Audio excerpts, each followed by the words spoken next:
ba ito? Matagal na panahon siya nagsinungaling sa akin.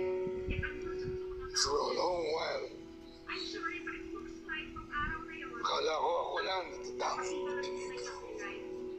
Baka naman may sipat na dahilan si Don Julio kaya hindi niya sa'yo nasabi, Carla. Wala sa sapat na dahilan.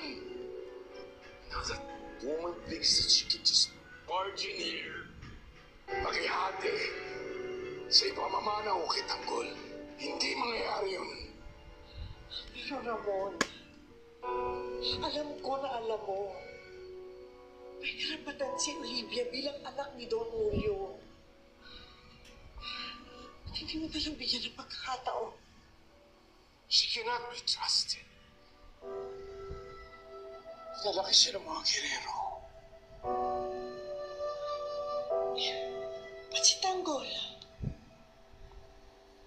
hindi rin naman siya lumaki kasama ng mga Montenegro pero tinanggap mo siya ng buong buo. Ramon, hindi mo na maikakaila. Kapatid mo si Olivia. Ba't hindi mo nalang subukan tanggapin? Alang-alang kay Don Julio. Don Julio, saan pupunta si Tanggol? At sino yung David? Palilibing yata yung namatay niyang kapatid. Are you sure na hindi siya umalis dahil sa akin? No.